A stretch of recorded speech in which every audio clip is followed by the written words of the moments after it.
Hey guys, Jim Edwards here, and welcome back to the Sales Copywriting and Content Marketing Hacks podcast with Jim Edwards Stu Smith. And today we're going to talk about polishing your sales copy for maximum sales as opposed to polishing something else that you could polish. Your car.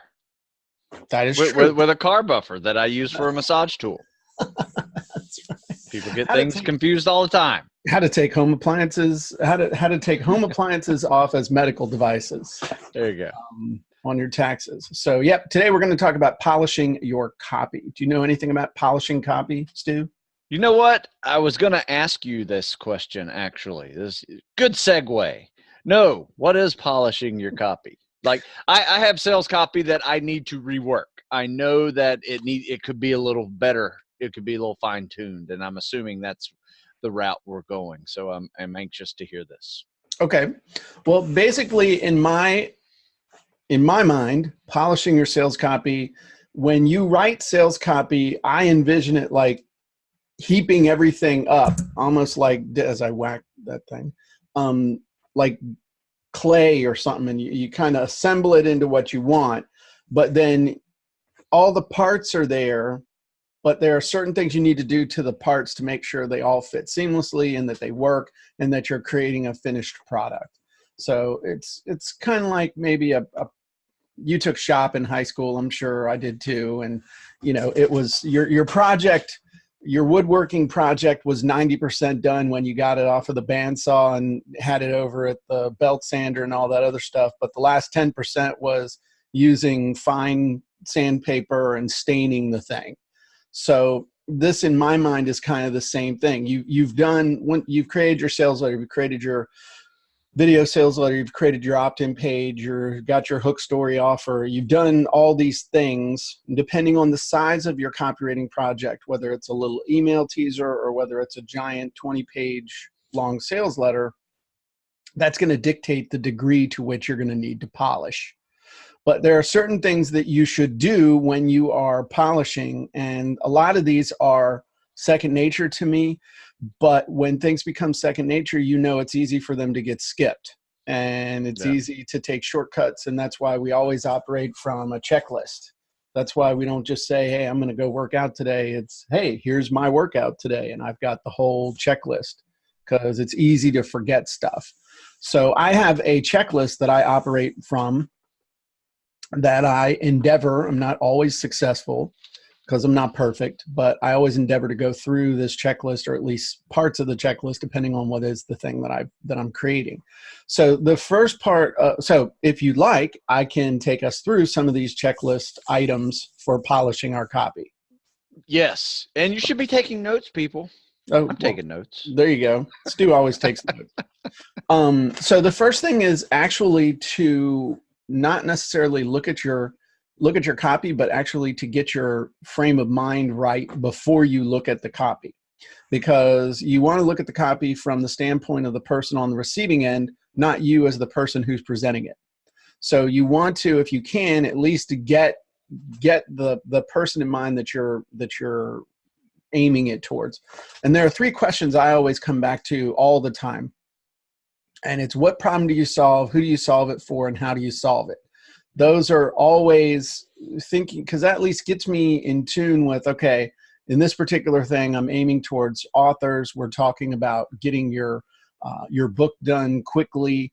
And the problem that I solve is that you don't have to write for weeks and months in order to create a book to build your business. So again, I'm just getting me back into, okay, what is my purpose here? Who's my target audience, and how does my message match up with that? Because when it's all about us and we're thinking, you need to come buy my stuff, you need to come sign up for my shit, you need to come, register from a webinar, that comes through in our copy, as opposed to having copy that is going to resonate with people. So you just want to get them back top of mind. That's the first thing. And please feel free to stop me and ask questions whenever you like. Yeah, you're good. So the next thing I look at on any page, or if it's an email, I look at this as well. But on a page, any page, I look at the headline. And if it's an email, I look at the subject line. If it's an email, the purpose of the subject line is to pre-frame people and to have them open your email.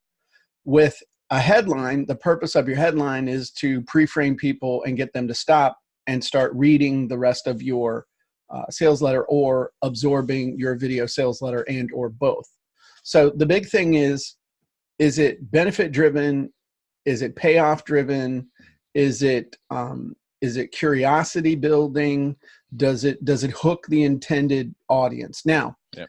It doesn't necessarily have to be benefit driven. If it's cold traffic, it may be problem driven, but meaning cold traffic, we've talked about this before, so I'm not going to belabor it, but cold traffic, people only know they have a problem. They don't know there's a solution out there. So if I'm driving to cold traffic, it might be sick and tired of not making any book sales, or, does it really have to take 6 months to write a book?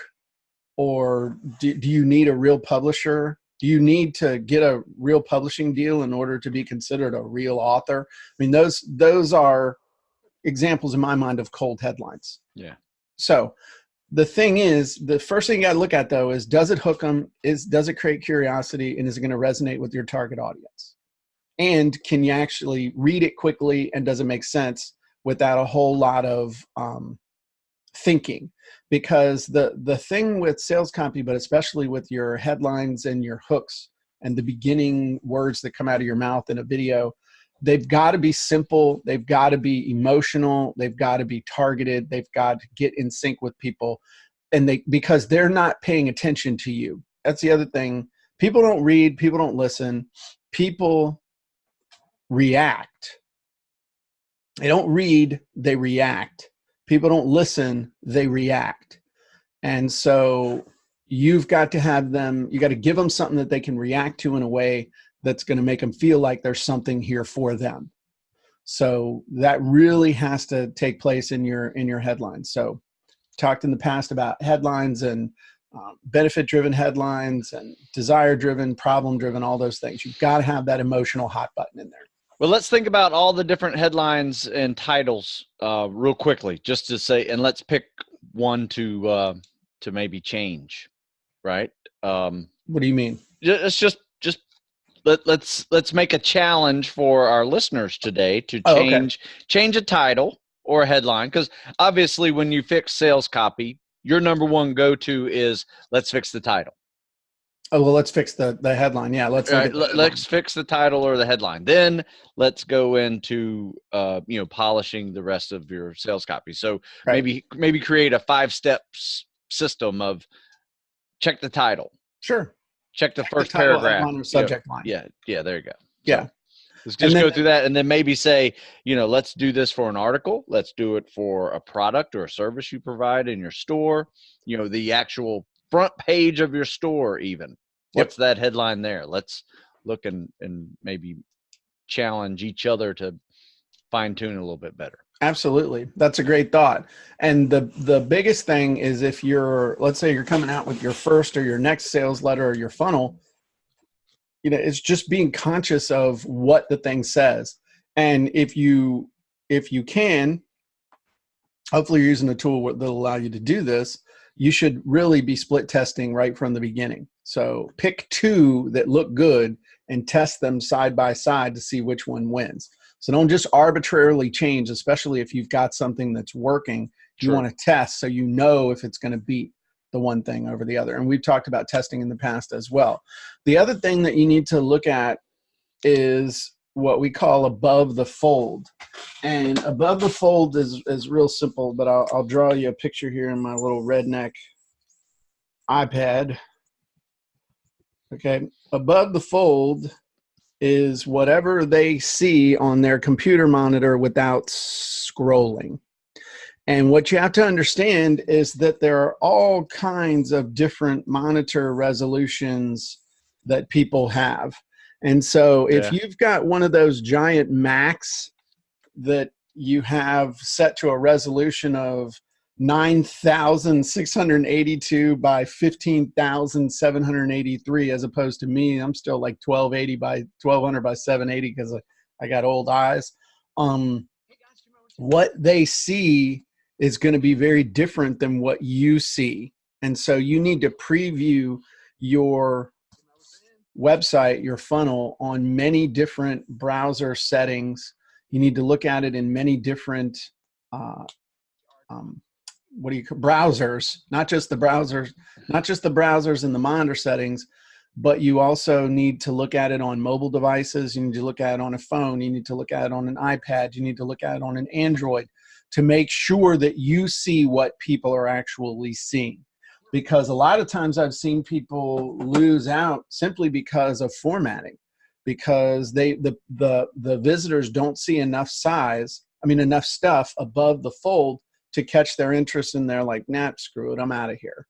So at a minimum, if you have a video sales letter, you need to have your headline and your video sales letter above the fold so that people can see, okay, there's a headline here, this interests me, and there's a video, let me push play if it's not automatically playing, because it won't automatically play on a mobile device. You can make it autoplay on your desktop, though you can't autoplay with sound on anymore, and that's why we load in all the closed captions and stuff. Yep, and that's really important. Also, if you're going to produce YouTube videos, you're going to make a Twitter post, something like that, because you have to be really concise with what you're going to do on those first really 2 sentences under the title. You got to have a catchy title, but then you're going to want people to be able to see your link in that first part of the fold. Like if you take a look at some of our videos that are on YouTube, there are a couple that don't have them in there, but we'll fix that. Actually, I'm going to fix that today. But most of them will see the JimEdwardsMethod.com in that first part of the fold. In fact, I could show it to you if you'd like. Sure. Want me to share? Yeah. Let's look at it real quick. Real quick here. So let's go. Oh, look at that, already there. Excuse me. Yeah. So there we are. That's adding sales copy to content, and you can see how in the sales copy content marketing hacks YouTube page, where we have multiple sets of podcasts. This is podcast number 16, and we always link in JimEdwardsMethod.com in that very top line. Cool. Because that's what you have for people to see. They're going to see the video. They're going to see the top little, what's that? Two and a half lines there, or 3 lines. But I mean, you could obviously hit the show more and see more about it and get. Most people don't. Most people don't. Exactly. Right. They need to see that first part. So thinking in those terms of really that's a great point to bring up about the fact that we become conscious of these principles of above the fold. When they're looking at my sales letter, what are they seeing? When they're looking at my email, what are they seeing? When they're looking at a Twitter tweet, whatever it is, or Instagram post, what are they seeing? And the most important stuff is the stuff they see without doing anything other than arriving at wherever they are. Yeah, you need to be conscious of that. And don't say little punk things like, well, they just have to scroll. You're right. Unfortunately, how do you scroll? Yeah. Until you see something that you're like, oh, that's cool. What's this? You react to it. Yes. It fires off a little dopamine hit. So there are some other things that I look at. I'm just going to group these together, but grammar and spell check. I'm guilty of this sometimes, especially when I'm in a hurry. Yeah. And so it helps to have a second pair of eyes, but there's no excuse for bad grammar or misspellings. People will judge you and you'll see, well, they should just pay attention to my content. Yep, they should. In a perfect world, they would. This isn't a perfect world. So you gotta remove it. They're looking for an excuse to ignore you, disbelieve you, and move on to something or someone else. So start removing those excuses. The other thing is colors and fonts and font sizes. It's got to look right. It needs to be well proportioned. That's why I don't do my own design. I either use a template that I know the design works and I just stick with that, or I hire somebody to do the design. I'm not a professional designer, and there are certain rules of good design that just work. And you see those, you've seen websites, you've seen funnels that are so ugly that it makes you, if it was a baby, you'd want to slap its mama. I mean, it's that bad. So you need to be conscious of that. And if you don't have an eye for design, then like I said, use templates that work or hire somebody to fix your design for you and make it look good. And if in doubt, keep it simple. That's the other thing. It's when people get drunk with fonts that, oh man, I could use this font in this color and that look really good. Yeah, maybe if you're on LSD. But there you go. So talked about that. Video sales letters, we talked about that. The other big thing that I see is most, and we've talked about this previously, I just want to bring this up, but any kind of bullets that you have, most people, and we talk about 1-inch chuck, the bullets need to be benefit and meaning driven. Most people's bullets are feature driven. So if you're looking at your own feature, I mean, if you're looking at your own bullets, ask yourself this one question about your bullets. Is this a feature, or is there a benefit and meaning in this as well? Whether, it doesn't matter what it is, whether you got 1 bullet or 10 bullets, you need to ask that question about all the bullets. And I guarantee you're going to see some that don't meet that formula. The other thing is, make it really clear. Have an offer stack. Have some sort of offer summary.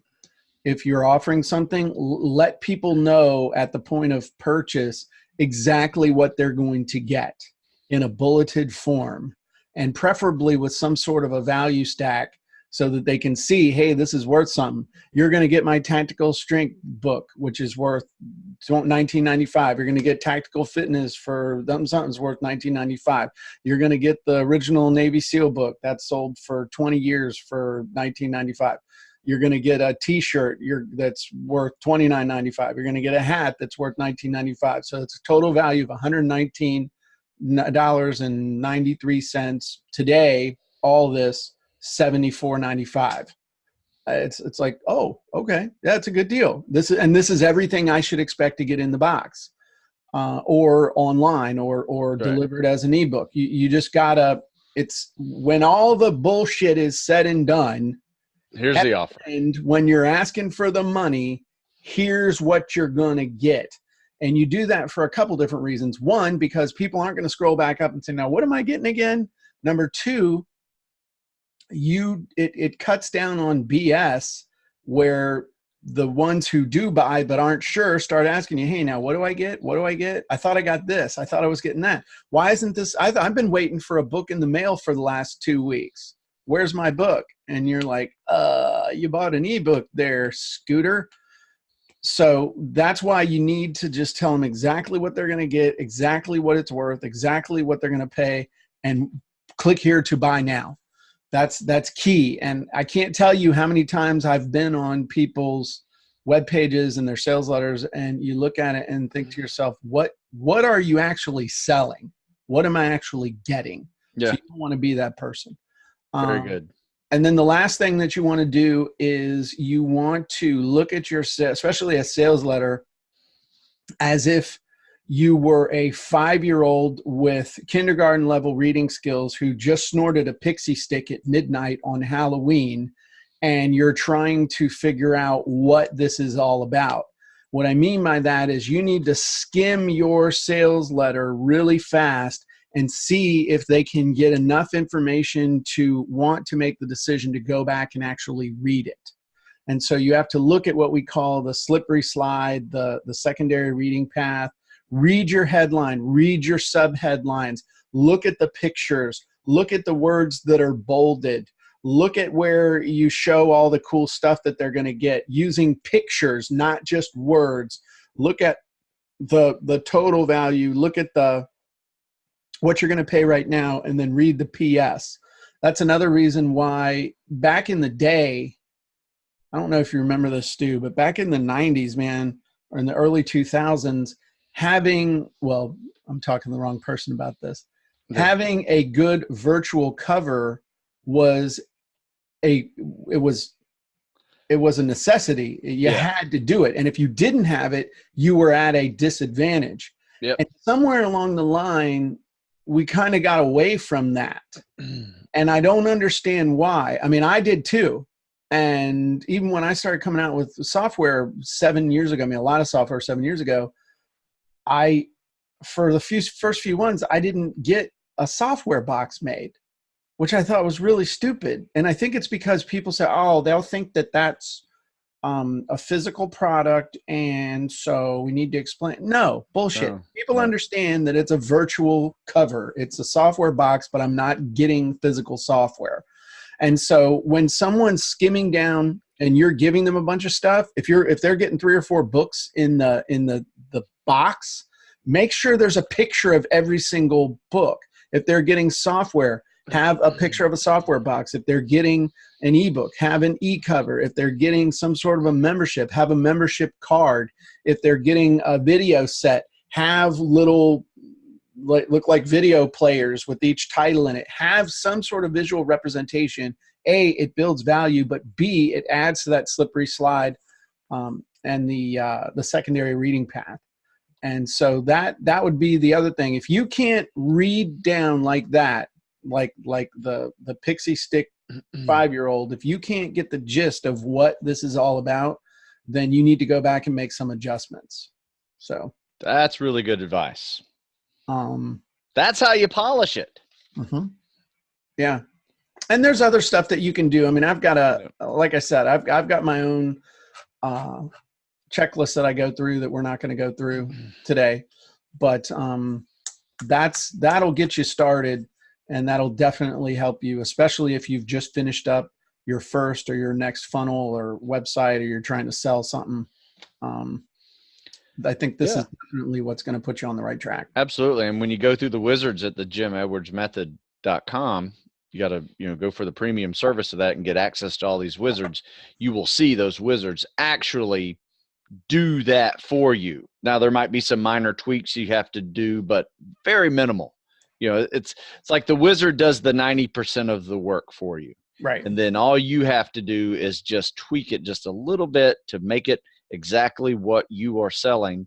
And now you have that 95, 96% of optimal level, right? Yep. And if you think about anything that we do in life, academics, athletics, we all try to strive for that missing 10%.